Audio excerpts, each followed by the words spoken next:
Safe to go back in the water. 5 great white sharks spotted in the Northeast just last week, including 3 off the coast of New York City. New York City. So what is with the increase in sharks, and what should you do if you spot one in the water? Joining us now is animal and nature conservationist and the host of the Emmy Award-winning show and the awesome show, Ocean Mysteries, Jeff Corwin. Jeff, thanks for joining us this morning. Hey, Jeff. Hey, Jeff.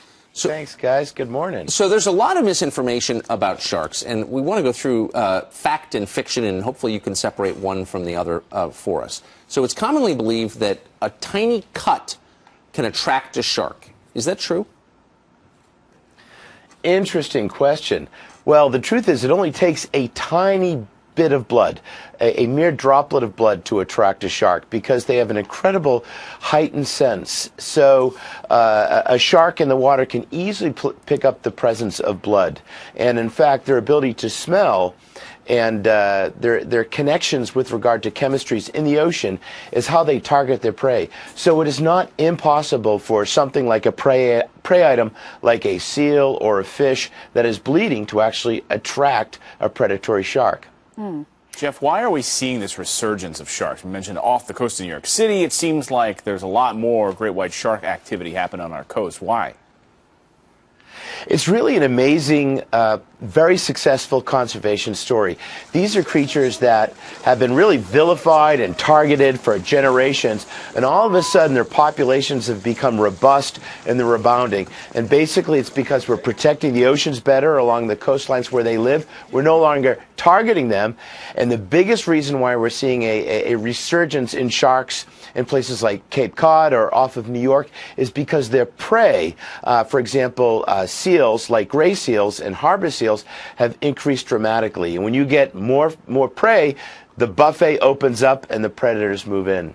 Jeff, we've heard a lot of rumors over the years, and I know you're separating fact from fiction for us. If Clayton or Tucker want to go out to the beach and wear a bunch of jewelry, is that going to attract some sharks? As necklace. So yeah, if Tucker's in the water and he's got his charm necklace on and his charm bracelets and all that glitter, is that going to attract the sharks in along Jersey Shore? The truth is, not so much. These animals are very connected to their environment, but it's mostly through sensory connection. It's through electromagnetic waves that move through the water. It's through smells. It's through movement. Visually, they have an excellent sense, but really that sort of glittery, flashy, almost lure-like attraction is more reserved for creatures like barracuda and less for sharks. I was also surprised to learn this. The splashing and making noise would scare a shark away. Is that fact or fiction? Well, it's interesting and very tragic. During World War II, when a lot of these vessels were sunk in battle, the warning or the advice that was given to sailors that went into the water was, if you see sharks, is to splash and try to push them away with a lot of commotion. But that distressing behavior actually can attract sharks. They will target fish that are actually in distress. And there have been people or animals or fish that have been eaten by sharks because they're doing this sort of distressing sort of panic behavior.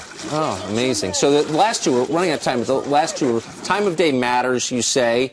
Low light increases the chances you'll be hit. And then finally, punching a shark in the nose. Is that true? Does that really deter a shark attack if you hit him?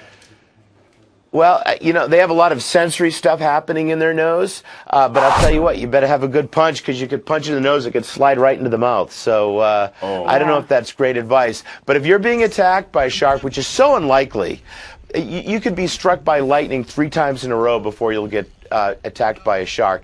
But if you're really in that situation, you do want to fight back. And there have been seals and people and with paddles that have actually defended themselves from sharks. But the big lesson we learned is actually sharks are more in trouble from us than we are from them. Sharks are very important to our oceans, and 70% of all shark species are now critically endangered. Wow.